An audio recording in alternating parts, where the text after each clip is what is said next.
Let's begin with Wanda Landowska.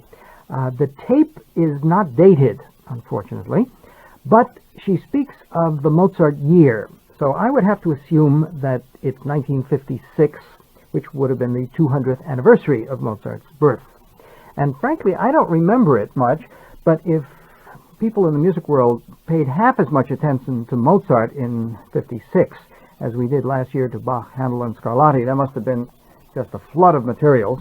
And obviously, one of the great, wonderful moments of that flood was this conversation with Wanda Landowska.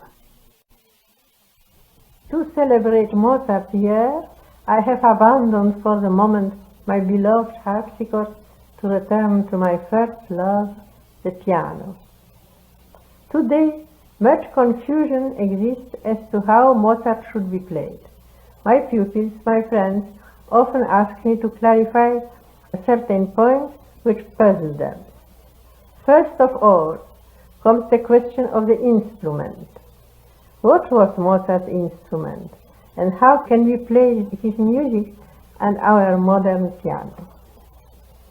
In the voluminous correspondence between Mozart and his father, we come upon countless descriptions of harpsichords, clavichords, and pianofortes. We are confused by all these names, harpsichord, clavichord, pianoforte. Yes, it is very simple. In his childhood, Mozart chiefly played the harpsichord. Later, as a result of his encounter with Stein, this remarkable instrument maker, it was the pianoforte which became Mozart's keyboard instrument par excellence. But what was this pianoforte like? When he was 21 years old, Mozart described with enthusiasm in a letter a pianoforte made by Stein. He mentioned its precision, its lightness, the firmness of its soundboard, and the marvelous functioning of its knee levers, which were used in place of pedals, with the same effect as the soft and loud pedal of our modern piano.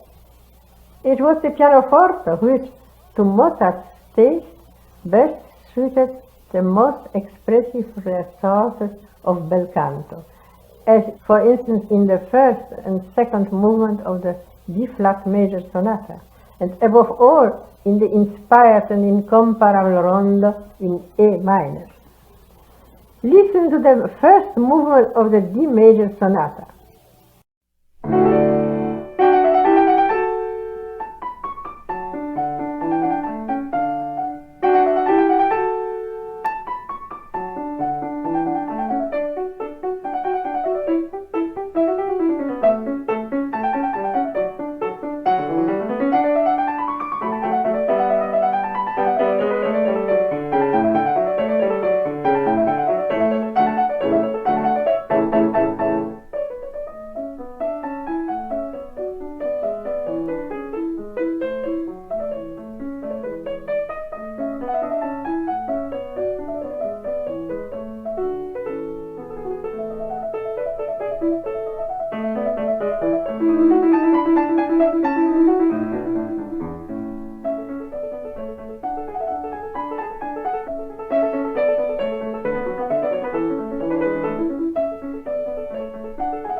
It is of a symphonic and dynamic character, which was enriched by the pianoforte, whose sonority was round and full, crisp and grained, and whose bass was ample without being heavy.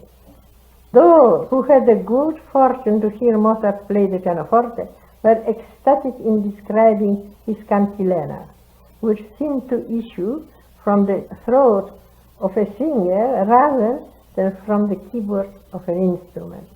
Mozart's playing in the virtuoso passages was brilliant without being loud, and in moderate and human pace.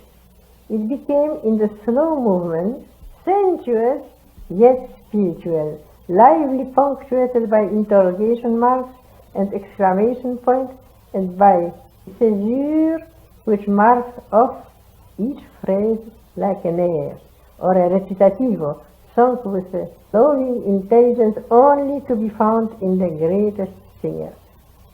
There were some who even went so far as to say that when Mozart played a simple scale, it became transformed in a cavatina.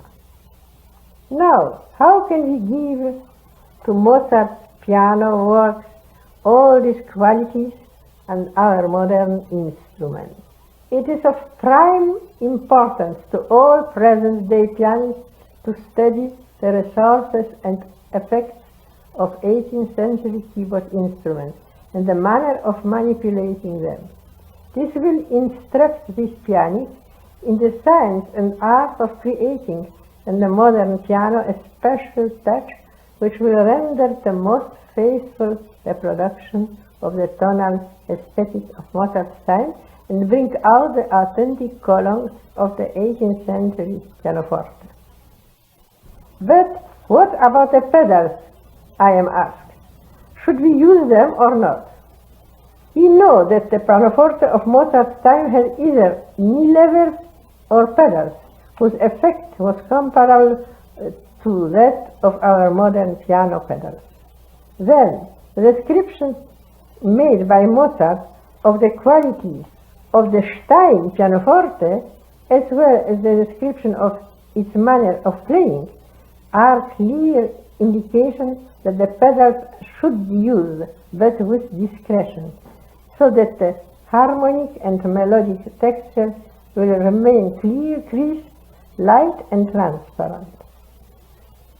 Those our modern piano, an admirable instrument, incomparable in its versatility, will become enriched by 1,000 new nuances. Another problem which confronts the modern interpreter of Mozart is the question of ornamentation. And this is indeed a real problem. What is ornamentation? Philipp Emanuel Bach gives us the explanation when he writes in the heading of his 6 sonatas for clavier with ornamented repeats. To vary the repetition is today indispensable. We expect it from every performer. What today would be described as the taking of peculiar liberties was in the time of Mozart the sine qua non of every performer. A virtuoso of Mozart's time would never have dared play certain phrases of Mozart as Mozart has written them. Those performances which we respect today for their literal devotion would have been called ignorant and barbaric by Mozart's contemporaries. For it was in his art of ornamentation that the 18th century interpreter submitted himself to his audience to be judged an artist of good or poor taste. Improvised ornamentation was not inspiration alone.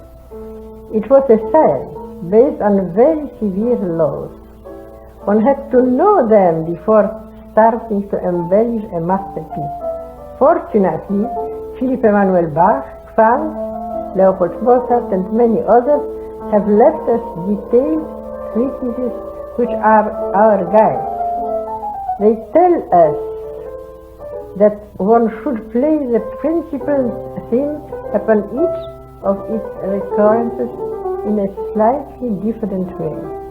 They lead us in the art and science of applying apropos all the so-called arbitrary embellishments, which were not indicated by science and which depended entirely upon the interpreter and the inspiration of the moment. Mozart himself did not always merely sketch out his slow movements, which obviously more than the rapid ones call for ornamentation. Often Mozart ornamented them with subtle care and refined taste. The most striking example of this great art is given us in his rondo in A minor, so that the interpreter who improvised cadenzas in the third movement of the B-flat major sonata would perform the rondo in E minor with the most fervent and obedient devotion.